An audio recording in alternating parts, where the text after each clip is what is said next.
بسم اللہ الرحمن الرحیم۔ السلام علیکم ورحمۃ اللہ وبرکاتہ۔ محترم سامعین، آج ہم پڑھیں گے سورۃ النساء آیت نمبر 12، تلاوت، اردو ترجمہ اور مختصر تفسیر کے ساتھ۔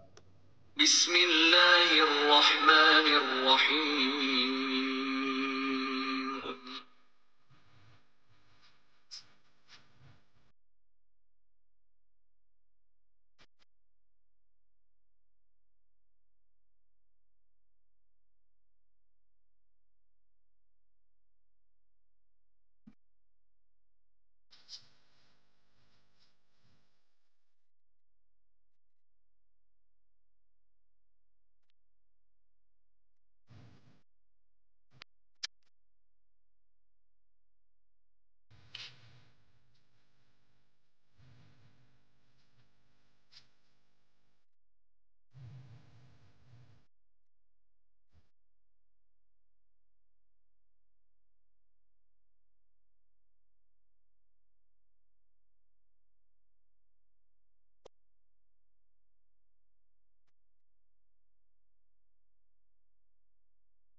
محترم سامعین، ابھی لفظی ترجمہ سماعت فرما لیں۔ وَلَكُمْ واو اور لکم تمہارے لیے، نصف آدھا ہے، ما ترکا اس مال کا، ترکا جو چھوڑا ہے، ازواجکم ازواج بیویاں، کم تمہاری بیویوں نے، ان اگر، لم یکن نہ ہو، لہن ان کی، ولد اولاد، فإن پھر اگر، کان ہو، لہن ان کی، ولد اولاد، تو لکم تمہارے لیے ہوگا، الربع چوتھائی حصہ، مما اس مال میں سے، من سے، ما وہ اس مال میں سے، اس ترکے میں سے، ترکنا جو چھوڑا ہے ان عورتوں نے، ان بیویوں نے، من بعد بعد اس کے بعد، وصیت یعنی اس وصیت کے بعد، یوصینا جو وصیت کرے، بہا با ساتھ ہا وصیت، جو وصیت کرے، یوصین بہا جو وصیت کرے، او یا دین قرض، ولہن اور ان کے لیے ہوگا، الربع چوتھائی حصہ، مما اس ترکے میں سے، ترکتم جو تم نے چھوڑا، ان اگر، لم یکن نہ ہو، لکم تمہاری، ولد اولاد، فإن پھر اگر، کانا ہو، لکم تمہاری، ولد اولاد، فلہن تو لہن ان کے لیے، الثمن آٹھواں حصہ ہوگا، مما اس میں سے، ترکتم جو تم نے چھوڑا، من سے، بعد کے معنی ہے بعد، وصیت وصیت، بعد وصیہ وصیت کے بعد، توصونا تم وصیت کرو، بہا وصیت، با ساتھ ہا وہ یعنی وصیت، توصون بہا جو تم وصیت کرو، او یا دین قرض، وَإِنْ اور اگر، کانا ہو، رجل ایسا آدمی، یورث جس کی میراث تقسیم ہو رہی ہے، کلالتاً وہ کلالہ ہو یعنی اس کے والدین اور اولاد نہ ہو۔ کلالہ اس کو کہتے ہیں جس کے والدین اور اولاد نہ ہو۔ او امراتن یا اس طرح کی عورت، او یا امراتن عورت یعنی اس طرح کی عورت، ولہو و اور لہو اس کے لیے اخن بھائی ہو، اس کا بھائی ہو، او یا اختن بہن ہو، تو لکل واحد ہر ایک کے لیے منہما ان دونوں میں سے السدس چھٹا حصہ ہوگا۔ فإن پھر اگر کانو وہ ہوں اکثر زیادہ من ذالک اس سے، من سے ذالک اس سے، فہم تو وہ شرکاء شریک ہوں گے فی الثلث ایک تہائی میں، فی میں الثلث تہائی، من بعد من سے بعد وصیت وصیت، بعد وصیت کے بعد، یوصا جو کی جائے، بہا وصیت جو وصیت کی جائے، او دین یا قرض، غیر بغیر مضار نقصان دیے،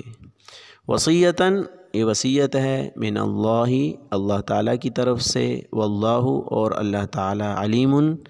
جاننے والے بھی ہے، حلیم بردبار ہے۔ بامحاورہ ترجمہ یوں ہوگا، اور تمہاری بیویاں جو کچھ چھوڑ کر جائیں اس کا آدھا حصہ تمہارا ہے، بشرطے کہ ان کی کوئی اولاد زندہ نہ ہو، اور اگر ان کی کوئی اولاد ہو تو اس وصیت پر عمل کرنے کے بعد جو انہوں نے کی ہو، اور ان کے قرض کی ادائیگی کے بعد تمہیں ان کے ترکے کا چوتھائی حصہ ملے گا، اور تم جو کچھ چھوڑ کر جاؤ اس کا ایک چوتھائی ان بیویوں کا ہے، بشرطے کہ تمہاری کوئی اولاد زندہ نہ ہو، اور اگر تمہاری کوئی اولاد ہو تو اس وصیت پر عمل کرنے کے بعد جو تم نے کی ہو اور تمہارے قرض کی ادائیگی کے بعد ان کو تمہارے ترکے کا 8واں حصہ ملے گا، اور اگر وہ مرد یا عورت جس کی میراث تقسیم ہونی ہے ایسا ہو کہ نہ اس کے والدین زندہ ہو اور نہ اولاد، اور اس کا ایک بھائی یا ایک بہن زندہ ہو، تو ان میں سے ہر ایک چھٹے حصے کا حقدار ہے، اور اگر وہ اس سے زیادہ ہوں تو وہ سب ایک تہائی میں شریک ہوں گے، مگر جو وصیت کی گئی ہو اس پر عمل کرنے کے بعد اور مرنے والے کے ذمے جو قرض ہو اس کی ادائیگی کے بعد، بشرطے کہ وصیت یا قرض کے اقرار کرنے سے اس نے کسی کو نقصان نہ پہنچایا ہو۔ یہ سب کچھ اللہ کا حکم ہے، اور اللہ ہر بات کا علم رکھنے والا بردبار ہے۔ پچھلی آیت میں نسب کے اعتبار سے جو ورثات تھے ان کے حصے کی تفصیل تھی کہ اولاد کو کتنا ملے گا اور والدین کو کتنا ملے گا۔ وَلَكُمْ نِصْفُ یہاں سے ازدواجی رشتوں کی تفصیل بیان کر رہے ہیں کہ بیوی اگر مر جائے تو شوہر کو کتنا ملے گا، اور شوہر اگر مر جائے تو بیوی کو کتنا ملے گا۔ چنانچہ وَلَكُمْ نِصْفُ مَا تَرَكَ أَزْوَاجُكُمْ یہاں سے جو بیویاں مر رہی ہے، فوت ہو رہی ہے، ان کے خاوندوں کے حصوں کا ذکر ہے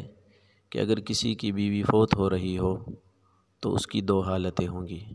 ایک صورت یہ ہوگی کہ اس بیوی کی، فوت ہونے والی بیوی کی اولاد ہوگی یا اولاد نہ ہوگی، چاہے اولاد وہ اسی شوہر سے ہو یا سابقہ شوہر سے ہو، وہ مرنے کے وقت میں زندہ ہوگی یا اولاد زندہ نہ ہوگی۔ اگر اولاد زندہ نہ ہو تو ایسی صورت میں شوہر کو ترکے کا آدھا حصہ ملے گا، اور اگر اولاد زندہ ہے، چاہے ایک بیٹا ہو چاہے ایک بیٹی ہو، تو ایسی صورت میں شوہر کو چوتھائی حصہ ملے گا۔ جو ترکہ اس نے چھوڑا ہے، بیوی نے چھوڑا ہے، تو اس میں سے شوہر کو چوتھائی حصہ ملے گا۔ اس کے بعد وَلَهُنَّ الرُّبُعُ مِمَّا تَرَكْتُمْ یہاں سے بیویوں کا حصہ ذکر کر رہے ہیں کہ اگر کسی کے شوہر فوت ہو رہے ہوں تو اس کی بھی 2 صورتیں ہیں۔ ایک صورت یہ ہے کہ شوہر کی اولاد ہوگی، زندہ ہوگی یا زندہ نہیں ہوگی، چاہے اولاد وہ اسی بیوی سے ہوں یا دوسری بیوی سے ہوں۔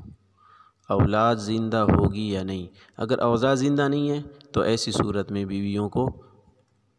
ربع یعنی چوتھائی حصہ ملے گا، اور اگر اولاد زندہ ہوں،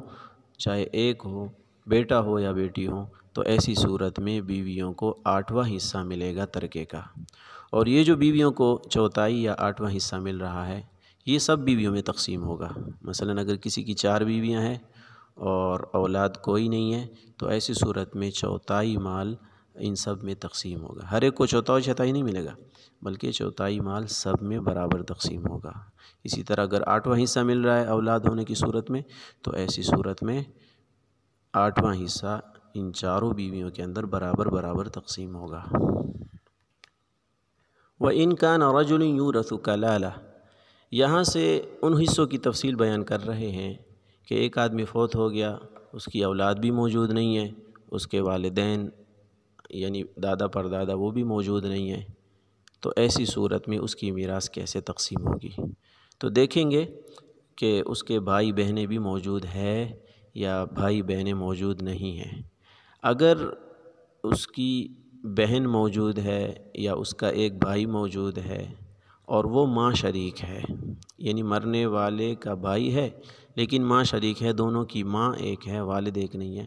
اسی طرح بہن موجود ہے لیکن وہ بہن بھی ماں شریک ہے، یعنی دونوں کی ماں ایک ہے، والد الگ الگ ہے۔ تو ایسی صورت میں اگر یہ ایک بھائی ہے ماں شریک یا ایک بہن ہے ماں شریک، تو ایسی صورت میں تو ان کو 6واں حصہ ملے گا۔ اور اگر وہ 2 ہیں یا 2 سے زیادہ ہیں تو ایسی صورت میں 1/3 سب کو مشترکہ طور پر دے دیں گے، چاہے 2 بہنیں ہوں، 10 بہنیں ہوں، 10 بھائی ہوں ماں شریک، تو ان سب کو 1/3 مل جائے گا۔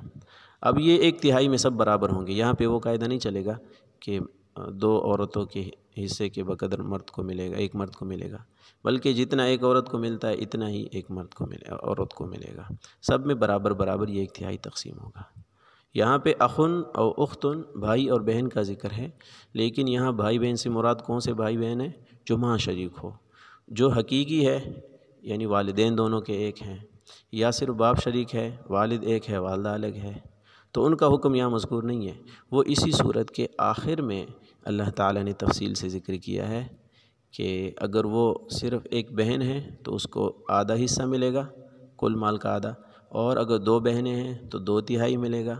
اور اگر ان کے ساتھ بھائی بھی ہے اور بہنیں بھی ہے تو ایسی صورت میں سارا مال جو ہوگا وہ بھائی اور بہنوں کے درمیان میں تقسیم ہوگا، اور اس کی وہی تفصیل ہوگی کہ 2 بہنوں کو جتنا ملتا ہے تو ایک بھائی کو اتنا ملے گا۔ آگے اللہ تعالیٰ نے فرمایا کہ غیر مضار، نقصان دیے بغیر، یعنی یہ جو وصیت کر رہے ہیں یا ہم قرض کو ادا کر رہے ہیں تو میت نے یہ وصیت اس غرض سے نہ کی ہو کہ کسی وارث کو محروم کرنا مقصود ہو یا کسی وارث کے حصے کو کم کرنا مقصود ہو کہ میں اس لیے کسی اپنے دوست کے لیے وصیت کرتا ہوں تاکہ میرے ورثاء کا حصہ کم ہو جائے، یا کسی کے لیے جھوٹا وہ کیا اقرار کر لیا قرض کا کہ فلاں کا میرے ذمہ قرض ہے، حالانکہ قرض ہے ہی نہیں، اور اس لیے اقرار کیا تاکہ میرے ورثاء کو نہ ملے، میرے دوست کو مل جائے، کسی اور کو مل جائے۔ تو غیر مضارن، تو یہ نقصان دیے بغیر۔ نقصان اگر کوئی مورث اس طرح کی نیت سے وصیت کرتا ہے وارثوں کو نقصان دینے کے لیے یا غلط اقرار کرتا ہے تو وہ اللہ کی پکڑ میں آئے گا۔ وصیۃ من اللہ، یہ اللہ تعالیٰ کی طرف سے یہ وصیت ہے، یعنی یہ وصیت یہ پوری کی جائے گی۔ اب اگر اس کے اندر کوئی کوتاہی کرتا ہے، کمی کرتا ہے، کسی کو حصہ کم دیتا ہے یا نہیں دیتا تو واللہ علیم، اللہ کو اچھی طرح پتہ ہے کون کیا کر رہا ہے۔ حلیم، اللہ تعالیٰ بڑے بردبار ہیں۔